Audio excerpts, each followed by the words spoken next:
Bonjour à toutes et à tous, assalamu alaikum. Je suis une chronique 5 minutes de vérité. Édition spéciale invité, comme on a l'habitude de le faire des fois. Aujourd'hui, nous faisons dalal Alioune Gueye, nous connaissons ci Dayno. Donc, il va parler de l'événement qui est passé à Nouvelle-Zélande, donc la ville de Christchurch. C'est un événement que tous les musulmans du monde ont décrié cela. Pourquoi? Parce que l'attentat terroriste Bunimel gagné am ci aduna bi. Donc il y a eu énormément de zones d'ombre yi nga xamanteni amna ci biir. Donc muy nécessité nak ki nga xamanteni gëstu na ci amna ci xam-xam wara mëna tok gindi Sénégalais par rapport à certaines zones d'ombre yi nga xamanteni bari na ci. Donc ma bayyi mu introduire après ma ñëwaat pour tëj. Assalamu alaikum mbokku internet yi ñu seetaan sur Walimar TV man la Alioune Gueye donc ñëpp xam nañ li xew ci jamono ji passé nii rek ci Christchurch fële ci Nouvelle-Zélande attentat boobu faat bakkanu 50 jullit donc li nit ñi du xam peut-être mooy la moo koy waral donc ñun tàmm nañu ni lu xew nii rek dañuy bàyyi média yi jàngal ñu lu ko waral ak la moo ko tënk mais am na ay xam-xam yoo xam ne nii médias yi duñ ñu ko jox am na ay xam-xam yoo xam ne pour nga xam ko foog nga gëstu si daal parce que am na yoo xam ne nii boo ko da important na balaa ngay mën a sax xam yenn affaires yi nga mën a contrôler sa langage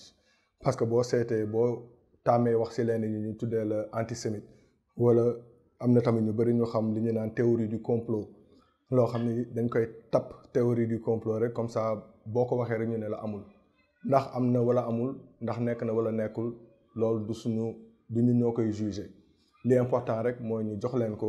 yéen ngeen xalaati bu baax donc dafa am benn am bu am mooy vers les années 1871 dafa amoon benn franc-maçon bu mag bu tudd Albert Pike bu yónnee woon benn lettre benn compatriote italien bu tudd Giuseppe Mazzini léegi nag saa waay bi mu demee jël lettre boobu bay ñibbi éclair bi dafa dal ci kawam ci la gars yi gis lettre bi quoi loolu la théorie bi wax ndax dëgg la am du dëgg du xaw ma si lu bëri dama koy jottali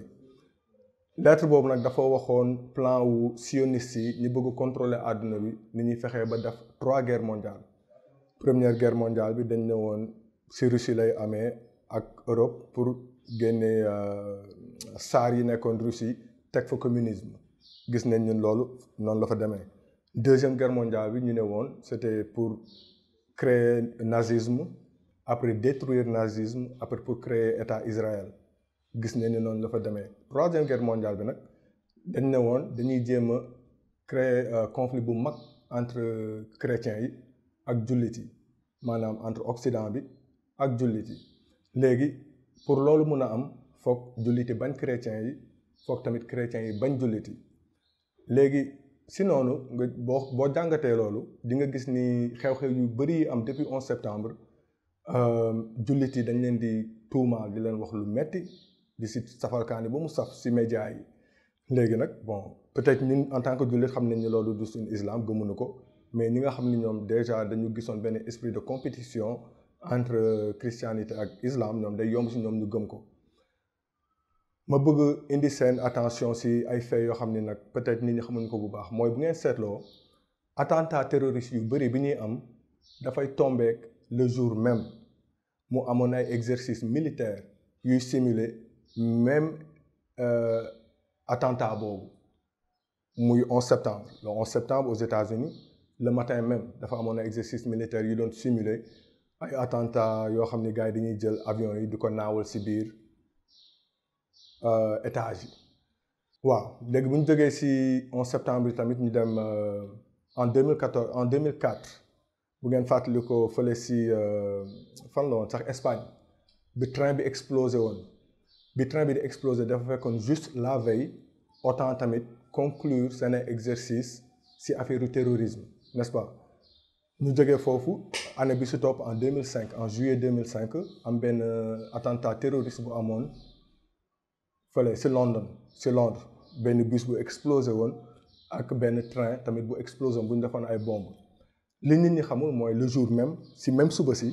dafa amoon ay exercice yu gars yi doon def foofu ci biir Londres yuy simuler benn terroriste buy explosé loo ay bus ak benn terroriste bi explosé loo ay train ci jour bi même ci matinée bi même après bu ñu jógee foofu ñu jàll ci Bataclan mooy attaque terroriste bi amoon Paris bu ñu xoolee Bataclan tamit dafa xewoon dafa tombé woon ak le jour même hôpitaux yi nekkoon foofu ci wetu Bataclan bi ñu doon def benn genre exercice ci naka la ñuy traité nit ñu bëri ñoo xam ne ni ay balu fetal ak ay shrapnel mooy yooyu di nekk ci biir grenade yi weñ yooyu di nekk ci biir grenade bu ñu la jamee naka lañ koy traité donc dafa fekkoon docteurs yi di am exercice bu mel noonu juste quelques heures après attentat boobu am ñu jóge foofu ñëw ci attentat bi ñuy bu bees bi am fële Nouvelle-Zélande boobu tamit boo ko gëstoo di nga gis ni fële Nouvelle-Zélande policiers yi généralement ñoom duñu doxantoog ay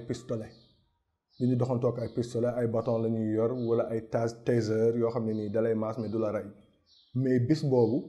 dafa fekkoon policiers yi tamit di def benn attentat contre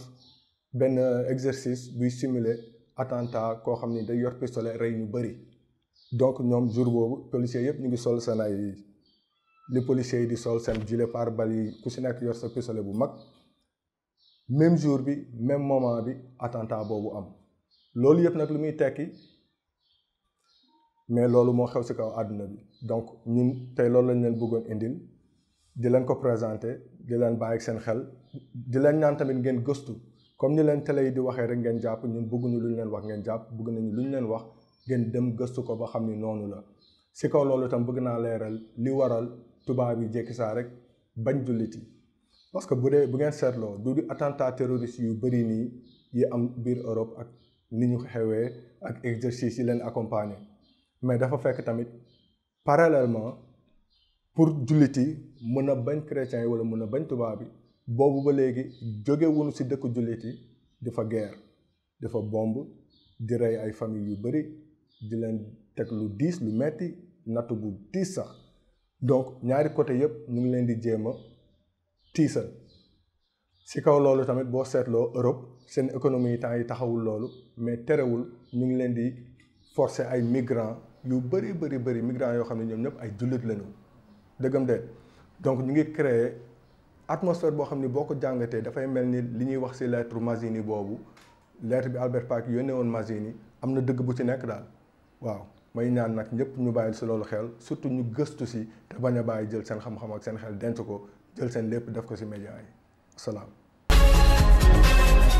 mbokk yi ñu ñoo ko déggandoo donc li fi jot a rot ci information macha allah bari na trop donc ñu siy jàngatee ne doomu aadama balaa ngay jël décision ci événement bu xew prends le temps d'aller faire des recherches demal nga jàngi nga xool nga def confrontation parce que aussi ay êtres humains lañ ce qui fait notre particularité mooy suñu cerveau bi donc on a la possibilité d'aller consulter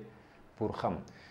li fi Alioune jot a rotal nag ñu ñoom ñoo ko déggandoo donc dafay interpeller encore une fois suñu médias yi à ce que ñu gën a sérieux ci recherche yi ñuy def à ce que ñu bàyyi di ñu jox ay informations de surface donc di leen jox encore une fois dig daje ci beneen yoon